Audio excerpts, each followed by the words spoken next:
Everyone. पिछले lecture में हम टाइप्स ऑफ सेट में आगे बढ़े थे। आज हम लोग और आगे बढ़ने वाले हैं और लेवल अप वाले सेट्स जो है वो देखने वाले हैं। ठीक है।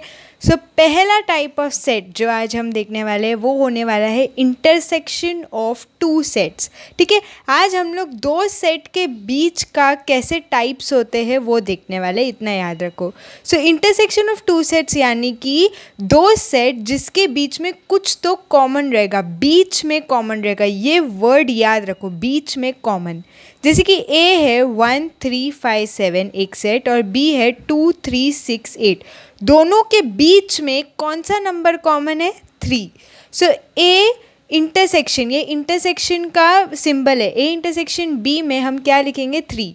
इसको वेन डायग्राम के थ्रू कैसे रिप्रेजेंट करेंगे? A बनाया और B बनाया, तो A के अंदर 1 5 7 नंबर्स एंड B के अंदर 2 6 8 एंड बीच में 3 वाला नंबर। अब ये बीच वाला जो है जिसको मैंने कलर किया है इसको बोलते हैं इंटरसेक्शन। ठीक है। दो सेट्स के बीच में क्या कॉमन है वो आपको देखना है। ठीक है, ये याद रखो। अब इसके कुछ प्रॉपर्टीज़ है। पहला प्रॉपर्टी ये है कि A intersection B is equal to B intersection A। अगर A B को इंटरसेक्ट करे तो B भी A को कर रहा है इंटरसेक्ट, सिंपल है। अभी सेकेंड वाला ध्यान से देखो, हम डिराइव करने वाले। सपोज A के सेट के अंदर ये नंबर्स है 1 3 9 11 13 और B के सेट के अंदर है 1 9 11। तो आपको इसी से ही समझ गया कि द एलिमेंट्स ऑफ 1 9 11 है ना, 1 9 और 11 जो है वो A के अंदर ही आ रहे हैं। So the elements of 1 9 11 are common in between A and B, हमको कॉमन देखना है। Therefore A इंटरसेक्शन B में क्या आ जाएंगे, कौन से एलिमेंट्स आएंगे? 1 9 और 11, जो कॉमन एलिमेंट्स होंगे वही आएंगे। लेकिन ध्यान से देखो 1 9 11 किसके एलिमेंट्स है? B के एलिमेंट है, correct. So A intersection B is equal to, हम B लिख सकते हैं, यानी 1 9 11 के जगह पे हमने B लिखा।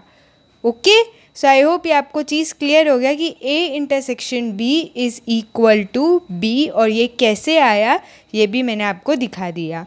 ठीक है। अभी नेक्स्ट हम क्या देखेंगे, नेक्स्ट प्रॉपर्टी है कि अगर B is the subset of A, ठीक है, B A का छोटा भाई है, ठीक है, then A intersection B is equal to B।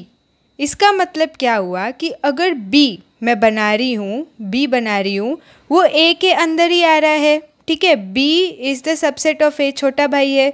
सो जो भी B के एलिमेंट्स रहेंगे वो कॉमन रहने वाले A और B के बीच में, करेक्ट, कॉमन एलिमेंट्स रहने वाले। जो भी B के पास है वो A के पास है क्योंकि छोटा भाई है वो उसका। So therefore A intersection B is equal to B। ठीक है, छोटा भाई ही दोनों के बीच में कॉमन है। ठीक है। Similarly if A is the subset of B then A intersection B is equal to A। Okay, इसको ऐसे समझ लो कि अगर एक बड़ा भाई है और एक छोटा भाई है तो जो छोटा भाई है वो बड़े भाई के को ही कॉपी करेगा, है ना। बड़े भाई और छोटे भाई के बीच में कॉमन हमेशा यही रहने वाला है कि छोटा भाई बड़े भाई को कॉपी करता है। सो इंटरसेक्शन में हमेशा छोटा भाई ही आएगा इक्वल टू में। ठीक है। फोर्थ प्रॉपर्टी देखते, अगर A intersection B is the subset of A, ये समझो आप कि जो B है वो A का छोटा भाई है। ठीक है। सो वही चीज़ हम लोग, इसका मतलब क्या हुआ कि A इंटरसेक्शन B में आंसर क्या आ रहा है? B, छोटा भाई आ रहा है। ओके, अभी यहाँ पे मैंने आपको दिखाया है कि A intersection B is the subset of A। This can also be written as A intersection B is the subset of B। ठीक है, A के जगह पे मैं B भी लिख सकती हूँ। क्यों? क्योंकि A और B क्या हो रहे हैं? इंटरसेक्ट हो रहे हैं। मैंने इधर लिखा है A intersection B is equal to B। तो अगर आप A intersection B is the subset of A लिखो या A intersection B is the subset of B लिखो, एक ही बात हो जाएगी क्योंकि दोनों एक दूसरे को क्या कर रहे हैं? इंटरसेक्ट कर रहे हैं। ठीक है। फिफ्थ प्रॉपर्टी देखो, A intersection A complement is equal to null set. Diagram से ही समझ गया कि A और A कॉम्प्लीमेंट कभी इंटरसेक्ट कर ही नहीं सकते, कभी भी उनके बीच में कॉमन कुछ भी रहेगा ही नहीं। ठीक है। सिक्स्थ वाला देखो, A intersection A is equal to A। अगर A है उसके अंदर जो भी एलिमेंट्स है वो उसी के अंदर कॉमन है, सो ऑब्वियसली A ही आंसर आएगा। A intersection of null set is always going to be null set. Suppose A है 1 2 3 4 एलिमेंट्स है और बाजू में एक नल सेट है जिसके अंदर कुछ नहीं है, बीच में ऑब्वियसली कुछ नहीं होने वाला है common, so it is going to be null set. A intersection A null set is equal to null set. Okay, next हम देखने वाले नया एक सेट जिसका नाम है डिसजॉइंट सेट। ठीक है, ये कंप्लीट ऑपोजिट है, इसमें दोनों सेट्स के बीच में कुछ भी कॉमन नहीं होने वाला है। ओके, देख रहे हो ये सेशन में हम दो सेट के बारे में बात करें, संबंध। ओके, अभी ए है 1 3 5 9, बी है 2 4 8, दोनों के बीच में कुछ भी कॉमन नहीं है। ओके, सो ऐसे सेट्स को हम डिसजॉइंट, डिस मतलब नहीं है वो लोग, जॉइंट।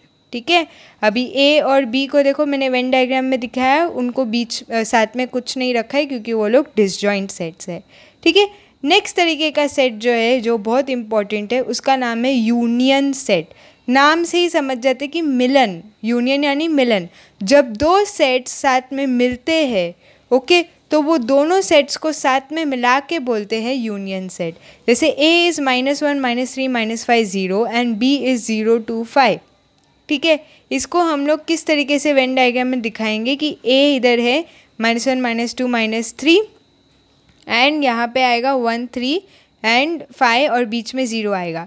तो सब कुछ मिला के, ठीक है, दोनों सेट को मिला के हम बोलते हैं यूनियन सेट। ठीक है, इसका साइन देख लो कैसा है, U है, A union B is equal to ये सारे नंबर्स A और B के नंबर्स मिला के A यूनियन B हम लोग को मिलता है। ठीक है, इसके भी कुछ प्रॉपर्टीज़ है। पहला प्रॉपर्टी इसका ये होएगा कि A union B is equal to B union A, है ना। अगर A B को यूनियन कर रहा है तो B भी A को यूनियन कर रहा है। सेकेंड है A is the subset of B। ठीक है, अगर A और A B का छोटा भाई है तो A यूनियन B क्या होएगा, B आएगा ना आंसर, क्योंकि अगर हम दोनों को साथ में मिलाएंगे तो सारे एलिमेंट्स किस में सीमित है, B में सीमित है, क्योंकि B बड़ा भाई है। सो ये देखो ये बड़ा डिफरेंस है इंटरसेक्शन एंड यूनियन में। इंटरसेक्शन में छोटा भाई आता है आंसर एंड यूनियन में बड़ा भाई आता है आंसर। ठीक है, अभी सेकेंड देख लो, A is the subset of A union B, यानी A यूनियन B का एक हिस्सा है A। ओके, उसी तरह B is the subset of A union B, A union B का B भी तो हिस्सा है, तो हम A लिखे या B लिखे बात एक ही हो जाएगी, क्योंकि A is also the subset of A union B and B is also the subset of A union B। Okay, fourth property है A union A complement is equal to universal set. अगर हम A और A complement को साथ में मिला देंगे तो क्या मिलेगा, हमें यूनिवर्सल सेट मिलेगा, सिंपल बात है। फिफ्थ है A union A is equal to A के अंदर जो भी एलिमेंट्स रहेंगे वो उसी के ही रहने वाले। सिक्स्थ ध्यान से देखो, A union empty set is equal to A। इसका मतलब क्या हुआ कि अगर हम एम्प्टी सेट और A को मिला देंगे तो क्या बचेगा, किसके नंबर्स बचेंगे, सिर्फ A के ही नंबर्स बचेंगे ना। That is why A union empty set is equal to A। Practice set 1.4 शुरू करते हैं। पहला क्वेश्चन ध्यान से देखते हैं। ठीक है, if n of A is equal to 15, n A union B is equal to 29, n A intersection B is equal to 7, then n of B is equal to question mark। ठीक है, सो अभी हम लोग क्या करेंगे, हम लोग पहले समझेंगे क्वेश्चन को कि क्या लिखा गया है। उसने हमको n ऑफ A 15 दिया है, वेन डायग्राम बनाओ, यानी कि हमारे पास इधर है A जो कि क्या है हमारा 15 है। ठीक है, फिर B है, B हमको ढूंढना है तो हमको B पता नहीं है। ठीक है, ये इधर B है, क्वेश्चन मार्क। ठीक है, फिर उसने बोला है n A यूनियन B, यानी कि पूरा का पूरा ये क्या है, मिला हुआ है। ठीक है, A यूनियन B उसने बताया हमको, ये पूरा का पूरा मिला हुआ है। ठीक है, सो ये पता है हम लोग को कि ये 29 है, मिला के 29 है। ठीक है, और उसने हमको इंटरसेक्शन भी बताया है, बीच का जो अपना इंटरसेक्शन होता है वो भी उसने हमको बताया है, जो है अपना ये वाला, ये अपना इंटरसेक्शन है, राइट। सो इंटरसेक्शन भी उसने हम लोग को कितना बताया है, 7। तो हम इधर लिख देंगे कि ये जो इंटरसेक्शन है अपना 7 है। ठीक है, अभी हमको सिर्फ B ढूंढना है। तो अभी तुम ध्यान से देखो, अगर हम लोग को B ढूंढना है तो सबसे पहले तो हम लोग को ये एक फॉर्मूला समझना पड़ेगा जो आपको पूरे इस एक्सरसाइज में काम आने वाला है, ठीक है, ये वाला फॉर्मूला। एंड ये फॉर्मूला को हम समझेंगे एंड उसके बाद आपको बाय हार्ट करने की ज़रूरत भी नहीं है। ये क्या बोल रहा है, NA यूनियन B, यानी कि ये दोनों का जो मिलन है, इधर आप ऑरेंज कलर का ये जो मिलन देख रहे हो, ये मिलन किसके बीच में है, ये मिलन A एंड B के बीच में है, करेक्ट। A एंड B का मिलन हो रहा है, तो A यूनियन B किसका मिलन है, A और B का मिलन है, ओके। अब आप ही मुझे बताओ, अगर A और B साथ में मिल रहे हैं तो हमको A इंटरसेक्शन B को पिक्चर में लाने की ज़रूरत है क्या? पूरा का पूरा तो हो गया ना कवर, ऑरेंज कलर से मैंने A और B दोनों को शेड किया है। तो अगर A और B पिक्चर में आ गए, A और B को अगर आपने मिला दिया तो A इंटरसेक्शन B जो बीच का आपको दिख रहा है ये ब्लू कलर का, ये इसकी हमको ज़रूरत है क्या? इसको हमको पिक्चर में लाना है क्या? नहीं, तो उसको सीन से हटा दो, उसको माइनस कर दो। आपको समझा? A union B, A union B किसका मिलन है? A और B का मिलन है, ठीक है। अगर A और B मिल रहे हैं तो A इंटरसेक्शन B की ज़रूरत है क्या? बीच का ये बंदे की ज़रूरत है क्या? नहीं, तो हम उसको पिक्चर से निकाल देंगे, जिसकी ज़रूरत ही नहीं उसको पिक्चर से निकाल दो, उसको माइनस कर दो, okay.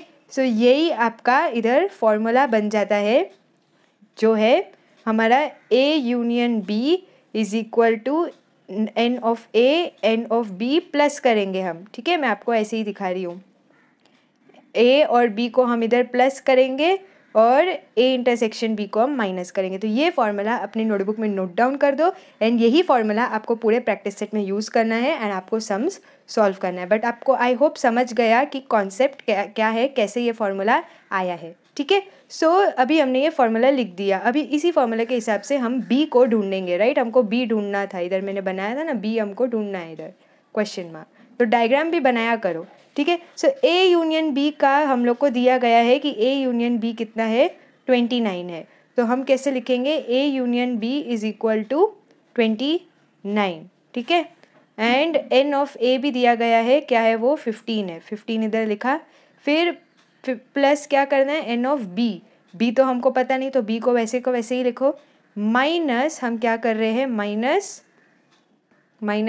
N A intersection B, ठीक है। A इंटरसेक्शन B को पिक्चर से हटाओ तो इधर हम 7 लिखेंगे, ठीक है। तो इस हिसाब से उसने किया है कैलकुलेट। तो पहले उसने 15 माइनस 7 किया, फिर उसके बाद 15 माइनस 7 जो भी आएगा आप लिख दो, फिर उसके बाद इसको इधर लेके जाओ, ओके। तो आपको आंसर क्या आएगा, B का आंसर आएगा। 15 माइनस 7 क्या होता है, 14 13 12 11 10 9 8 होता है, राइट। सो इधर क्या हो जाएगा, 8 आ जाएगा इस तरफ, और इधर क्या है, प्लस B को वैसे का वैसे लिखो, इज इक्वल टू 29, ठीक है। अब 8 को उस तरफ जब लेके जाओगे तो क्या बन जाएगा, 29 minus 8 is equal to B। तो तुमको 29 माइनस 8 आता है करने को, 21 आता है आंसर। सो B का वैल्यू कितना हो गया, 21, तो तुमको B का आंसर आ गया, क्लियर। सो वही उसने इधर B का वैल्यू लिखा है, उसने गलत कैलकुलेट किया है, आप अपने हिसाब से बराबर कैलकुलेट करो, आपको 21 आंसर आएगा, ठीक है। नेक्स्ट सम अभी हम देखते हैं। In a hostel there are 125 students, ठीक है। देयर आर 125 स्टूडेंट, मतलब टोटल स्टूडेंट्स 125 है, ठीक है। Out of which 80 drink tea, ठीक है। 80 जो है वो चाय पीते हैं। सो यानी कि एक जो नंबर ऑफ A हम बना देंगे, number of students who drink tea, ठीक है। ये हमारा इधर A बन गया जो सिर्फ और सिर्फ चाय पीते हैं, टी, ठीक है।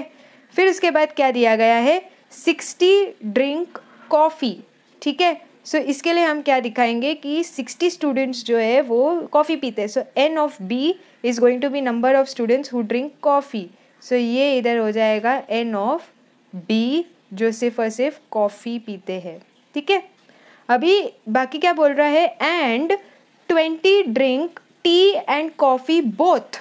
जहाँ जहाँ पे बोथ आया, बोथ मतलब कॉमन है, और कॉमन मतलब इंटरसेक्शन, बीच का बंदा, इंटरसेक्शन, ये याद रखो। जहाँ पे भी बोथ आया ना, बस समझ जाने का कि ये क्या होने वाला है, A इंटरसेक्शन B, इधर बीच का बंदा होने वाला है, ठीक है। सो ये हो गया हमारा A intersection B, number of students who drink both T and coffee. Both जहाँ पे वर्ड आ रहा है वो A इंटरसेक्शन B है, याद रखो, ठीक है। अभी वो क्या बोल रहा है, find the number of students who do not drink tea और कॉफ़ी, ठीक है, जो ना ही चाय पीते हैं ना ही कॉफ़ी पीते हैं, ठीक है। सो अभी हम लोग पहले तो ए यूनियन बी भी लिख देंगे। अभी ए यूनियन बी कौन है? ए यूनियन बी ये सब कुछ है, यानी कि वो लोग चाय या तो चाय भी पी सकते या तो वो लोग कॉफ़ी भी पी सकते हैं, है ना। ए और बी दोनों का मिलन है, या तो वो चाय भी पी सकते कॉफ़ी भी पी सकते, उनको कुछ प्रेफरेंस नहीं है। So number of A union B is going to be number of students who drink either tea और कॉफ़ी, या तो चाय पियेंगे या तो वो लोग कॉफ़ी पियेंगे। हमको क्या ढूंढना है? हमको इसके बाहर का ढूंढना है, हमको वो स्टूडेंट्स ढूंढने जो ना ही चाय पीते हैं ना ही वो लोग कॉफ़ी पीते हैं। तो इसके लिए भी हम लोग कौन सा फॉर्मूला यूज़ करेंगे? जो मैंने अभी अभी आपको बताया फॉर्मूला, वही फॉर्मूला हम लोग यहाँ पे इस्तेमाल करने वाले हैं। As we know N A union B is equal to A union B. किसका यूनियन है, किसका मिलन है? ए और बी का मिलन है, ठीक है। और अगर एन ऑफ ए और एन ऑफ बी को हम प्लस कर रहे तो हम क्या करेंगे? ए इंटरसेक्शन बी को पिक्चर से बाहर निकाल रहे, माइनस कर रहे, ओके। तो इस हिसाब से फिर हम लोग क्या करेंगे? वैल्यूज़ को फिर हम सब्सटीट्यूट करेंगे, okay. So N of A union B is going to be, A में कितने बच्चे आ रहे हैं? यहाँ पे देखो दिया है, हम लोग को ऑलरेडी दिया है 80 बच्चे आ रहे हैं। तो हम क्या करेंगे? 80 इधर लिखेंगे, एन ऑफ ए के जगह पे 80 लिखेंगे। फिर एन ऑफ बी में कितने बच्चे आ रहे हैं? 60 बच्चे आ रहे हैं। सो एन ऑफ बी में हम प्लस 60 लिखेंगे, ओके। इस तरीके से पहले डायग्राम बनाना, फिर माइनस करना है हमको N A intersection B. A intersection B में कितने बच्चे इधर है? 20 बच्चे आ रहे हैं, तो हम -20 करेंगे, ओके। फिर हम सॉल्व करेंगे, हमको कितना वैल्यू आ रहा है, ओके। सॉल्व करने के बाद हमको ए यूनियन बी कितना आया? 120 आया, ठीक है। लेकिन मैंने आपको अभी भी बताया 120 आया, ए यूनियन बी 120 आया, यानी वो बच्चे जो या तो कॉफ़ी भी पी सकते हैं या तो वो लोग चाय भी पी सकते हैं, इसी के अंदर आ रहे हैं। या तो चाय भी पी सकते हैं या तो कॉफ़ी भी पी सकते हैं। हमको क्या ढूंढना है? वो बच्चे जो ना ही चाय पीते हैं और ना ही कॉफ़ी पीते, इसके बाहर के बच्चे जो इसके अंदर आ ही नहीं रहे, ना ही वो चाय पी रहे ना ही कॉफ़ी पी रहे। तो उसके लिए हमको क्या करना पड़ेगा? जितने टोटल बच्चे हैं, ठीक है, टोटल कितने हैं हम लोग को मालूम है, टोटल बच्चे इधर दिया गया है 125 स्टूडेंट्स है। उन टोटल बच्चों को हमको ए यूनियन बी से माइनस करना है, सिंपल, ओके। सो हमने क्या किया? Number of students who do not drink tea और coffee is going to be total बच्चे 125 माइनस 120 जो अभी अभी हमने इधर लाया है। सो आंसर आया है 5, यानी कि there are only 5 students who drink neither coffee nor tea, okay. I hope आपको ये पूरा सम स्टेप बाय स्टेप अच्छे से क्लियर हो गया कि ए इंटरसेक्शन बी क्या होता है, ए यूनियन बी क्या होता है, ए क्या है, बी क्या है, ठीक है। वही चीज़ हम इधर अप्लाई कर रहे हैं, okay. Next sum, in competitive exam 50 students passed in English, ठीक है। सो इसको क्या बना देंगे हम? ए बना देंगे, ठीक है। सो नेक्स्ट वाले इसमें हम बनाएंगे पूरा ये अपना Venn diagram. 50 students passed in English, ये याद रखो, ए के अंदर 50 आ जाएगा, ठीक है। फिर 60 स्टूडेंट्स पास्ड इन मैथमेटिक्स, तो बी के अंदर क्या आ जाएगा? मैथमेटिक्स आ जाएगा। तो चलो हम बनाते हैं खुद से, ओके। सो 50 स्टूडेंट्स जो है वो ए में आ जाएंगे, ठीक है। वो कौन है? इंग्लिश में पास किए हुए बच्चे हैं। और उसके बाद अपने जो क्या है, 60 स्टूडेंट्स जो है वो मैथ्स में पास किए हैं, तो ये क्या हो जाएगा? मैथ्स वाले बच्चे जो सिर्फ मैथ्स में पास किए, ठीक है। अभी क्या मालूम है हमको कि 40 students passed in both the subjects. अभी मैंने सीखा है बोथ, जहाँ पे भी बोथ आता है मतलब वो क्या हो गया? इधर अपना इंटरसेक्शन हो गया, ठीक है। 40 students passed in both the subjects, ठीक है। इस तरीके से हम बनाएंगे। अभी none of them fail in both the subjects, ठीक है। None of them fail in both the subjects, यानी कोई ऐसा बच्चा नहीं है जो फेल दोनों सब्जेक्ट में फेल हुआ है, ठीक है। यानी कोई बच्चा एक में भले फेल हो सकता है लेकिन दोनों में कोई बच्चा फेल नहीं हुआ है, ठीक है। तो उस हिसाब से वो लोग ने हमको क्या बोला है फाइंड आउट करने को? उन्होंने बोला है find the number of students who passed in at least one of the subjects, जो एटलीस्ट एक सब्जेक्ट में पास हुए हैं, या तो इंग्लिश में पास हुए या तो मैथ्स में पास हुए हैं, ठीक है। सो अभी हम लोग पहले सब लिख देंगे कि हमारा ए क्या है? Number of students who passed in English, ठीक है। फिर हमारा बी क्या है?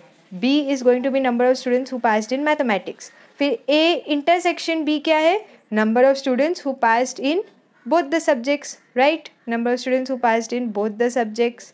फिर ए यूनियन बी क्या होएगा? आप ही मुझे बताओ। ए यूनियन बी मतलब ये सब कुछ, मतलब वो लोग या तो इंग्लिश में भी पास हो सकते हैं या तो मैथ्स में भी पास हो सकते हैं, ठीक है। ए और बी दोनों का मिलन। So number of students who passed in either English और मैथ्स, यानी कि in at least one of the subjects, या तो इंग्लिश या तो मैथ्स में, ठीक है। तो हमको एक्चुअली क्या ढूंढना है, हमको ए यूनियन बी ढूंढना है, यानी कि ऐसे बच्चे जो या तो इंग्लिश में पास हुए या तो मैथ्स में पास हुए, who passed in at least one of the subjects, ठीक है। क्लियर हुआ क्या पूछ रहे हैं वो लोग, तो वही हम कर रहे हैं। फॉर्मूला डालेंगे हम, we know A union B का ये फॉर्मूला होता है। उसके बाद हम लोग सारे वैल्यूज़ जो है वो क्या करेंगे, सब्सटीट्यूट करेंगे यहाँ पे। ए का क्या है 50, फिर 50 + 60 - 40 किया, ए यूनियन बी हम लोग को कितना आ रहा है 70 आ रहा है। यहाँ पे हम आंसर ख़त्म कर देंगे, क्योंकि हमको क्या ढूंढना है, number of students who passed in at least one of the subject, यानी कि या तो वो इंग्लिश में पास होंगे या तो मैथ्स में पास होंगे, ठीक है। सो ऐसे 70 स्टूडेंट्स हैं जो या तो इंग्लिश में पास होंगे या तो मैथ्स में पास होंगे। आई होप आपको ये क्लियर हो गया। Okay, fourth some, a survey was conducted to know the hobby of 220 students of class 9। 220 यानी टोटल कितने बच्चे हैं, 220 है, तो यही यहाँ पे हम लिख देंगे, टोटल बच्चे 220 है। Out of which 130 students informed about their hobby as rock climbing, यानी ए क्या हो जाएगा हमारा, number of students whose hobby is rock climbing, ठीक है। ये हमारा ए होने वाला है, ओके, ये हमारा ए होने वाला है, जो सिर्फ रॉक क्लाइंबिंग में उनको इंटरेस्ट है।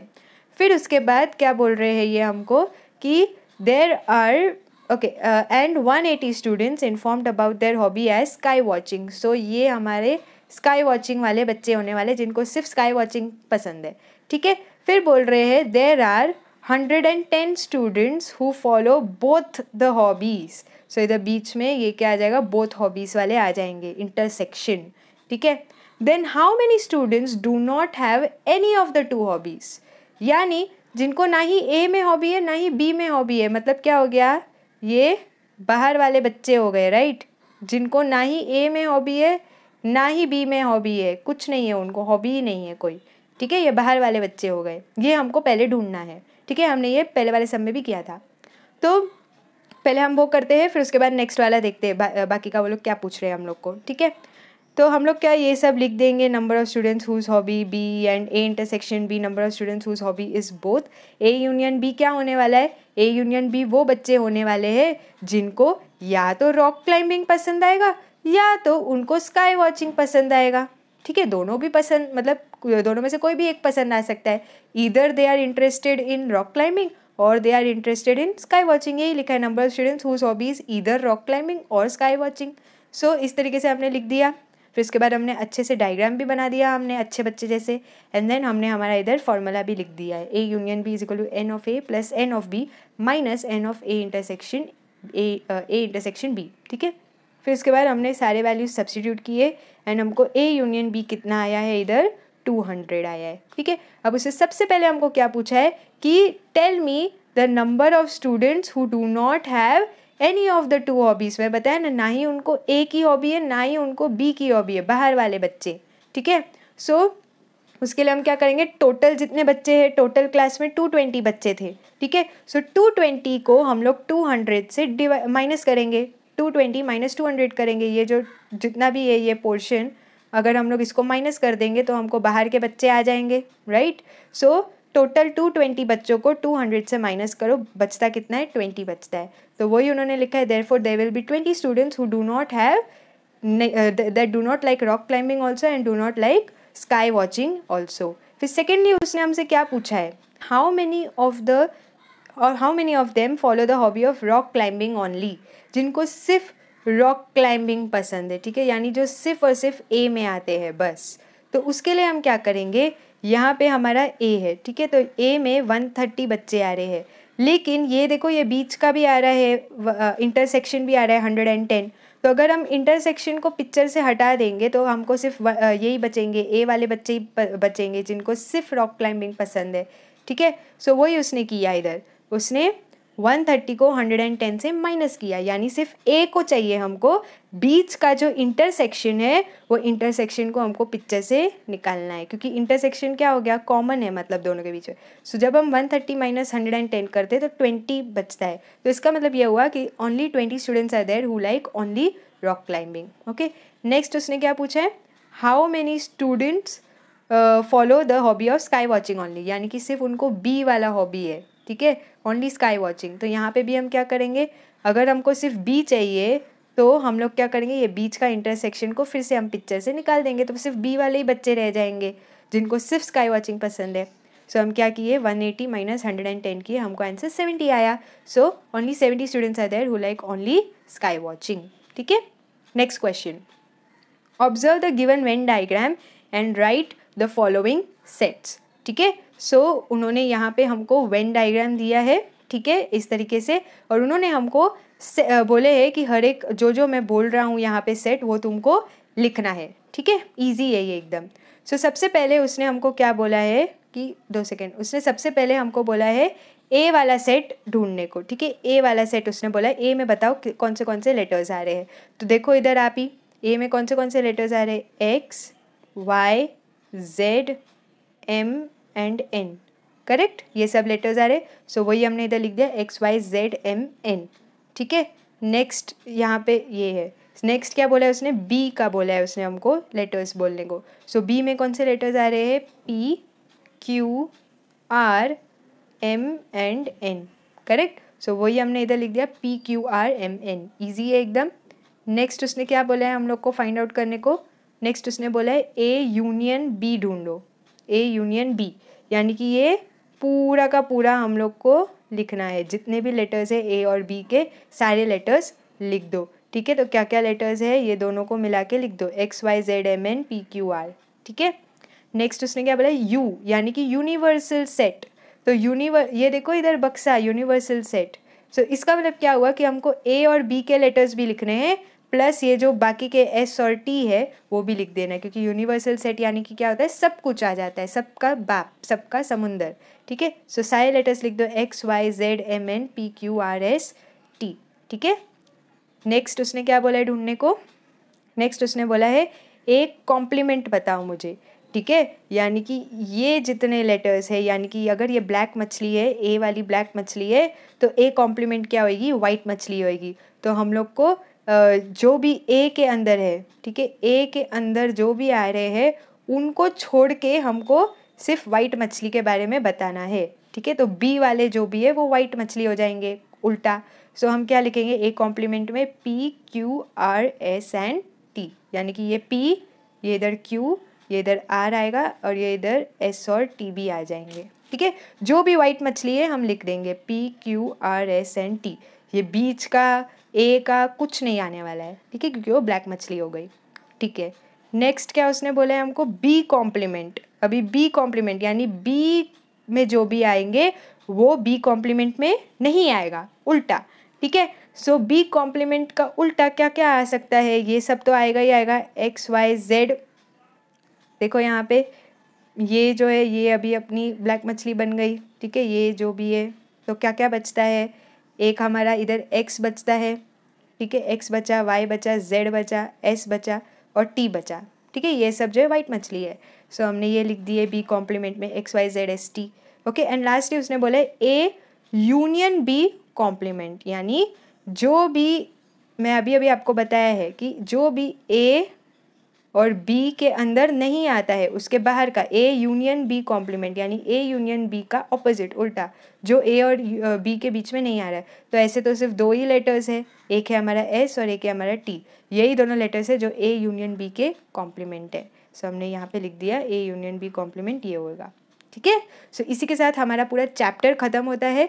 आपकी टेक्स्ट बुक में इसके बाद प्रॉब्लम सेट है। अगर आपको पूरा चैप्टर अच्छे से समझा तो प्लीज़ प्रॉब्लम सेट खुद से सॉल्व करो। मैं ये लिंक भी डिस्क्रिप्शन में डाल रही हूँ सॉल्यूशंस का, रेफ़र करो एंड देखो तुमको आता है कि नहीं।